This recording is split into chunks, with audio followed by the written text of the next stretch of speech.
Okay. Now, as we see here in the right mind, let me step on this side so everybody can see, and I'm going to block it. On the right mind, which is part 3, that is the hologram of correction. All right. Now, the reason that we don't access this, even when we, say, start studying the Course more than we do, and I'm sure everybody has that feeling, how come I don't do this when I know now, at least I found out I have a right mind, so how come I don't access it more? The reason we don't is because we're the author of the script here, but we're not the author of the correction. All right, that's very important. All right. So here we're the author. But here we're not the author. The correction script is from the Holy Spirit. Teacher, I think you should put the author's name down.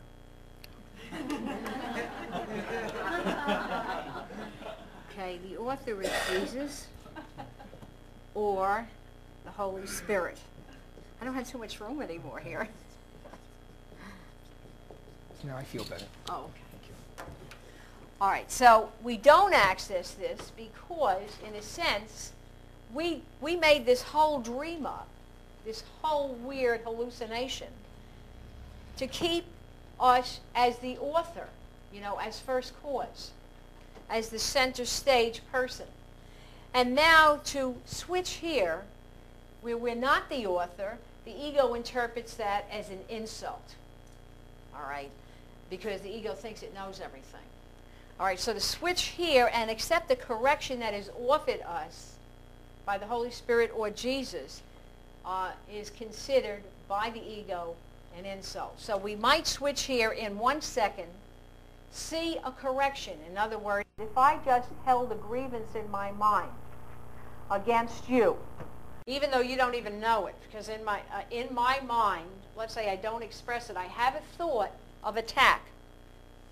And we might be talking, and I never say it verbally, but I will experience the guilt, because what I'm doing is reinforcing my guilt by attacking you, because what I'm really saying is you're separate from me, and now I can hurl any feeling that I have that makes me feel uncomfortable on your head.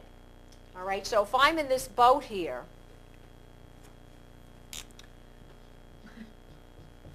okay, and then you come along in another boat over here, let's say, and all of a sudden I have these tremendous attack thoughts about you. I don't know why, I just don't like you. All right, what I'm really doing is saying, number one, the separation is real. You're separate from me. Number two, I'm saying I can attack you and not experience the effects, which is a lie. All right? And I can dump all my guilt on your head, and this way I feel better because you're the bad guy and I'm obviously the good guy. All right? So the ego has this feel that we can go through this process, have these attack thoughts, make a judgment, hold on to these grievances, and then still feel the love of God. Well, you can't.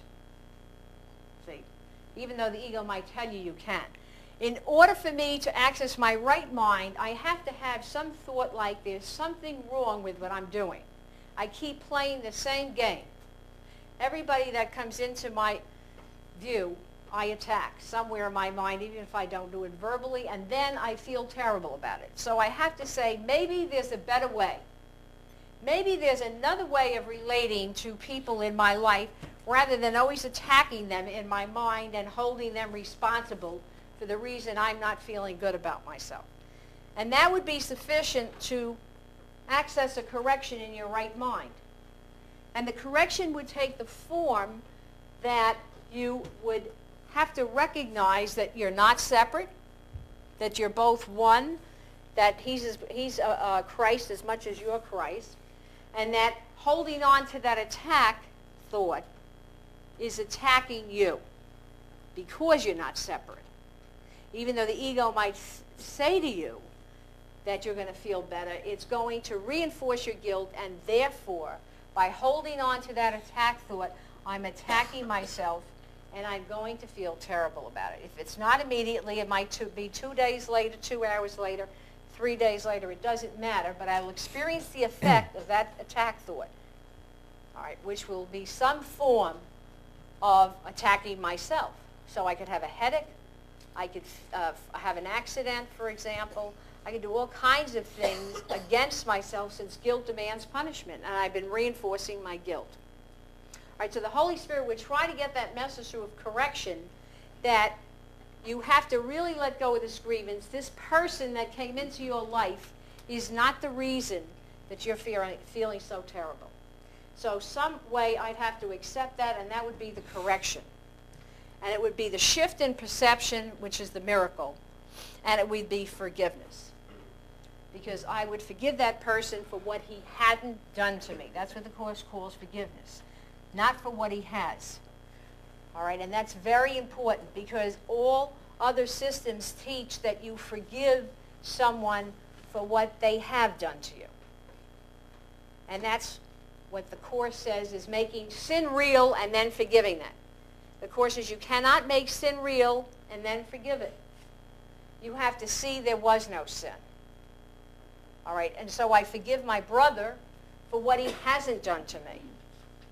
Because I wrote the script and I put him in there to victimize me. And if I can recognize that, that's what the Holy Spirit would be telling me. And if I can accept that, I can then practice forgiveness as the Course teaches it. Any other type of forgiveness would not be forgiveness. It would be something that would go in the name of forgiveness, but it would be something totally different. It would be holding this in place. In other words, if I take the attitude, for example, that I know better than you, because I'm more spiritually enlightened, and then I am going to forgive you from that attitude that I'm more spiritually enlightened, that's what the Course calls forgiveness to destroy. That is not forgiveness, even though it might appear that way. All right, so that's a very important distinction, because if you forgive from any space where you make the sin real, you're holding the sin intact, and you're saying, those sins against me are real, but now, because I'm so enlightened, I'm going to forgive them. That goes right here, and it sticks here. Even though you think and delude yourself, you're doing this, accessing the correction. And that's a very important point to keep in mind.